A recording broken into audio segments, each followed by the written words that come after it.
Pandemic-era public health policy known as Title 42 could end in just a matter of days. The Biden administration tonight facing questions on if the federal government is ready to handle a surge of migrants looking to cross the border, a border where resources are already stretched extremely thin and thousands of migrants waiting to cross the border. News 4 Tucson's Eric Fink joins us live at the federal courthouse in downtown with more on what's next. Eric. Sean, good evening. Title 42 is now in the fate of the Supreme Court tonight, or I should say the fate of Title 42 is in the hands of the Supreme Court tonight. Rather, this, as Customs and Border Protection say, it saw the largest number of illegal border crossings for a month just last month. With all of this, one Tucson immigration-based attorney says Title 42 must go. Title 42 should absolutely be gotten rid of. Immigration lawyer Rachel Wilson hopes the Supreme Court ends Title 42, the public health rule that was put back into effect at the start of the pandemic, allowing immigration officials to turn back migrants at the border seeking asylum. It's not serving its purpose as a health measure. It never did.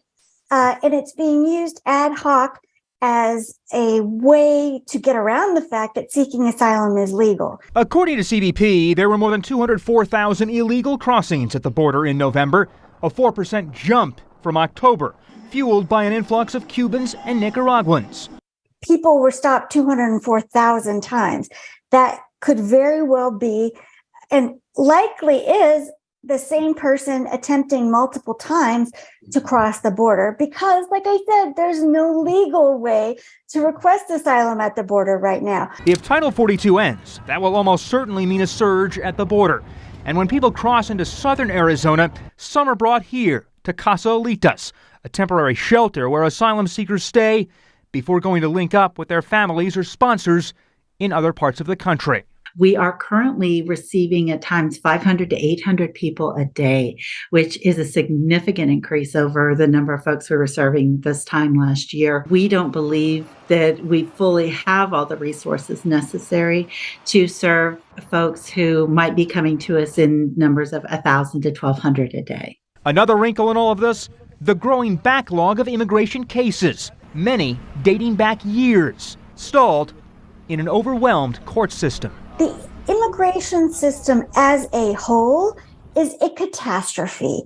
And when you put pressure on one part of the system, it causes another part of the system to break down even more than it was beforehand. And right now, according to a team at Syracuse University that tracks immigration data, that backlog of immigration cases sits at more than 2 million nationwide tonight. More than 17,000 are here in Arizona. Again, the Supreme Court expected to rule on Title 42 very soon, and we will bring you the latest as soon as it comes in to our newsroom. We're live tonight downtown. I'm Eric Fink, News 4 Tucson. Thank you, Eric. The Pima County Sheriff's Air Unit will soon be getting a new home. They've outgrown the present facility that is around 10,000 square feet. We're told the new one will be 3,000 feet bigger. Construction is expected to be completed in April. The 13,000 square foot hangar, costing $12 million, is going to be state-of-the-art, complete with an area for aircraft and a welcome and comfortable environment for rescue personnel to spend their downtime. It will give us the ability to grow as an agency and as a unit to better provide service for the citizens of Pima County. Ultimately, because we own this hangar, we're looking to be at this hangar for 50 plus years. The new facility will house the Sheriff's Department's 6 air units. It will be completed this spring, just in time for search and rescue's busy season. Tucson police are investigating a shooting that sent a woman to the hospital on Christmas Eve. Right now, few details are available, but we do know the shooting happened just after 9:30 on Saturday night near Grant and Craycroft. Police say the victim's injuries are life-threatening, but there's no word yet on suspects or what may have led up to that shooting. A man is dead after crashing his motorcycle into the back of a moving car in Midtown. Tucson police say a 37-year-old man was riding his motorcycle down Broadway Boulevard early Saturday morning when he crashed into the back of a car just west of Camino Seco. The driver of the motorcycle died at the scene, and the driver of the car was not impaired, police tell us. According to police, the identity of the motorcyclist has not been released until his family can be notified. The investigation is ongoing. And we have another tragic update to the crash that killed the son and grandchild of Pinal County Sheriff Mark Lamb. Caroline Patton, the fiancée of Mark's son, Cooper Lamb, died Friday after a week in the hospital following the crash. Sheriff Lamb posted the news on Facebook over the weekend. Gilbert police say a truck driven by Brian Torres T-boned Patton's sedan as she turned. Cooper Lamb and his daughter Elaine died at the scene. Torres was not injured but was arrested for possible impairment. The investigation is still ongoing at this time. One person is dead and another is recovering after a deadly house fire in Avon Valley. It happened around 3:30 this morning near Avon Valley and Anway Roads, just southwest of Marana. Avon Valley firefighters found the home and two vehicles completely consumed by flames. One person was found dead inside the home once that fire was contained. The other is unstable with non-life-threatening injuries in the hospital. The cause of the fire is now under investigation. Kari Lake and her lawyers could face sanctions following their lawsuit challenging the results of the Arizona governor's race. Governor-elect Katie Hobbs in Maricopa County filed a motion this morning requesting Lake pay $25,000 in attorney's fees for Hobbs and the county. Lake's lawsuit was rejected by an Arizona judge last week. The judge said there was not enough clear or convincing evidence of election misconduct. Now, ballot counts show Lake lost to the governor in the governor's race to Hobbs by around 17,000 votes. In response to the ruling, Lake tweeted she was planning to appeal the decision. And happening now, the 73rd annual Winter Haven Festival of Lights wraps up another great holiday season of welcoming visitors into their neighborhood this evening. Folks, if you didn't get a chance to check out this year's amazing displays of lights, tonight is your last chance to see it this year. The festival opened up at 6 tonight and will run until 10 p.m. for walkthrough visits only. So head on out if you want to catch the last bit of the holiday magic before the new year. Coming up on News 4 Tucson at 6, the legacy of the Phoenix track coach lives on as his family gives back to the community in his name. Daniel. And after a great day tomorrow, we're actually going to be tracking some rain moving into Tucson. I'll be talking about that. And of course, your fantastic Tuesday coming up next. Investigating for you. This is News 4 Tucson.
You're watching News 4 Tucson, live at 6, with Sean Mooney, Monica Garcia, Matt Rode, and Paul Cicala.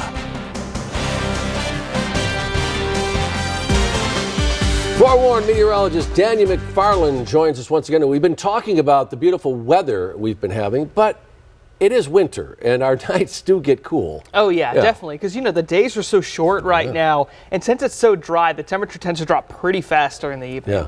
Yeah. So that's what we're seeing right now. The sun's gone down quite a bit and we are looking at a great, that, though. Wow. Fantastic sunsets out there today. This is the top of Mount Bigelow, looking obviously over towards the west. Just fantastic. And that temperature now down to 67.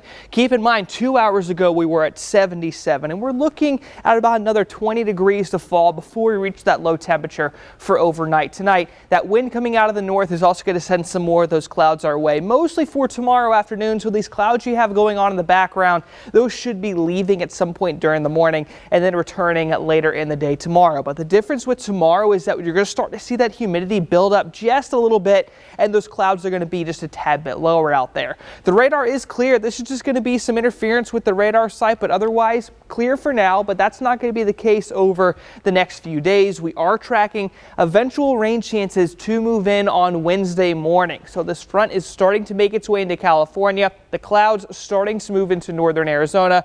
But for us, we're not going to see any major impact until we get earlier on Wednesday. It's going to be the time we're tracking right there. All right, so as I mentioned, Tuesday afternoon looking very nice. Once again, plenty of sunshine.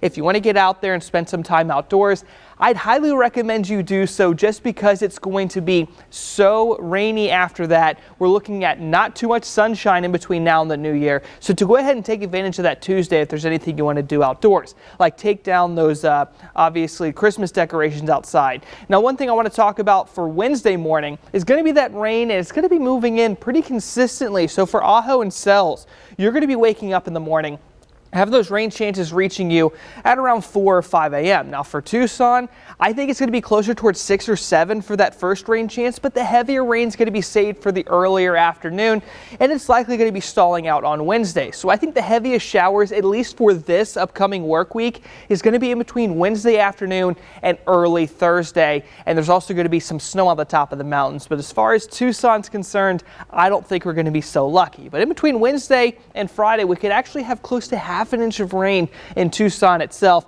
with a handful of spots having potential to get up to a full inch of rain out there, and even more is going to be expected throughout the weekend. I know that's going to make it kind of difficult to get out there and celebrate New Year's for this weekend, but you might not be able to do fireworks, but there's still going to be plenty of things that you can do inside during that time. Something else we're going to be tracking is, of course, going to be cooler temperatures. Now, I do want to point out 77 for your Tuesday. We're looking at 61 for Wednesday, and then really staying in the low 60s throughout much of the upcoming week, and more sunshine will be here for the following week, Sean. All right, lots of rain coming. Thanks, Daniel. The legacy of a local track coach lives on thanks to his family. The man was killed while walking his dog in Phoenix. News for Tucson Shelley Jackson shows us how his family kept their holiday spirit despite this tragedy. Presents, bikes, and trikes, gifts in the name of one man, David Danahan. Very unique individual. Can't be replaced. Frank Danahan is David's father, who remembers a boy who would always count his Christmas presents and bring joy wherever he went. Oh God, his smile. But now Frank is left with comforting hugs. Love you guys. Wondering why. It's surreal that how someone could take somebody's life and still not know any reasoning behind it. The day after Thanksgiving, someone shot David Danahan while he walked his dog. Police don't know who did it or why. So now a family is left figuring out what's next. Said we don't move forward because moving means we leave people behind, but we're carrying on and carrying David in our hearts and our memory. So to carry on, his family is giving back, teaming Santa with the Grinch and firefighters to bring some Christmas cheer. Gifts of joy to remember someone whose holiday spirit will always be held close to their hearts. You know, you wonder why, but you can't question. You just have to pray. Reporting from Midtown, Shelley Jackson, News 4, Tucson. Later tonight on News 4 Tucson at 10, the latest on a lawsuit filed by the Mexican government against several local gun dealers, accusing them of helping to smuggle weapons into their country. What's still ahead in sports, an Arizona basketball junior taking home top honors for the season. The News 4 Tucson at 6 returns after the break.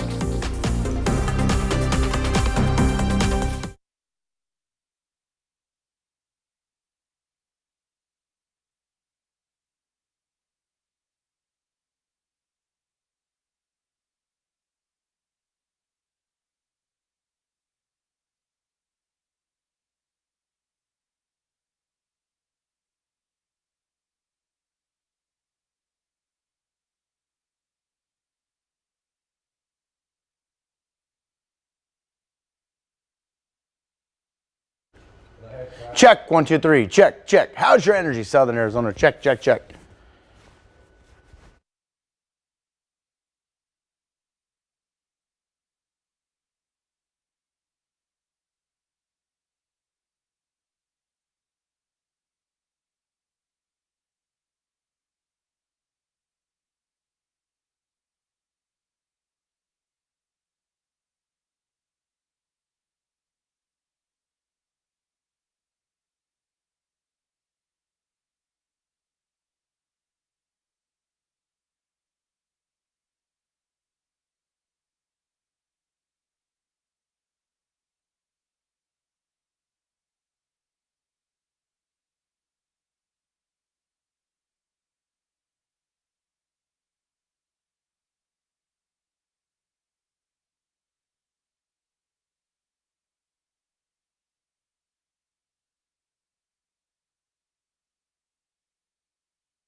Hey, sports is back in the mix. How's your energy, Southern Arizona? Happy day after Christmas to you, and good evening. I'm Paul Secala. The day after December 25th also means one thing. It is Bowl Week here in the Old Pueblo with the Barstool Sports Arizona Bowl just a few days away. It all goes down on Friday at Arizona Stadium with Wyoming taking on Ohio. Kickoff is set for 2:30 p.m. with plenty of tickets still available. The first team to arrive was Wyoming just after 12 noon today, and as you can see, Coach Craig Boland, in Wyoming, they were welcomed Tucson style by mariachis at the JW Marriott Star Pass Resort. In addition to the mariachi display, players and coaches got off the bus to a warm welcome as the Barstool Sports Arizona Bowl always gives. Wyoming players were grateful to leave from Laramie, Wyoming, where it's freezing and the low is expected to be 25 degrees on game day, to right here in the Old Pueblo, where the high will flirt with 80 degrees tomorrow. I asked Coach Bowl about just that. What's it feel like to arrive from cold weather to 75 degrees here in the old Pueblo? You know what? It's phenomenal. One thing that we can appreciate is sunshine, to be able to go out in short sleeves, and I know we have a whole host of fans. This is a community that has embraced this bowl game, and that's all part of the flavor. It's a great experience for our student athletes, for our players to. And from the west side to the north side at the Westin La Paloma, where Ohio players arrived earlier this evening. We talked about the weather being a draw to fans for both teams here in the old Pueblo. Well, Ohio players went from a low of 19 degrees in Athens, Ohio, to a flight right here to Tucson, and then arriving to 75 degrees, as mentioned. Ohio is a 1-point favorite in this matchup on Friday. Don't forget, all the net proceeds of the bowl game go to Tucson area charities. Hey, the Pac-12 Player of the Week in men's basketball has been announced today, with Arizona forward Azulis Tubelis taking home the honors. This after averaging 20 points and 9 rebounds a game and wins over Montana State and Morgan State. In the Wildcat win over Morgan State, Tubelis made what could be the Pac-12 Play of the Year. Off the steal, he dribbled it in one hand and in one motion, took the ball completely around the defenders you saw with the same left hand, and then keeping stride, dunking it down. The Wildcats will be in action next at Arizona State against the heated rival at 12 noon on New Year's Eve. The offseason to be. Hey, don't forget, former Arizona Wildcat football standout Nick Foles is taking center stage as he gets the start for the Indianapolis Colts in the Monday Night Football showdown against the San Diego Chargers tonight. Foles has made a career out of filling in for the starter, taking center stage, and then performing quite well. That's right. We saw that in his 2 victories in the Super Bowl, and maybe we'll see more tonight. I'll have complete highlights tonight on News 4 Tucson at 10 p.m. We'll also see how the former Arizona football quarterback does during a holiday season showdown prime time in the NFL.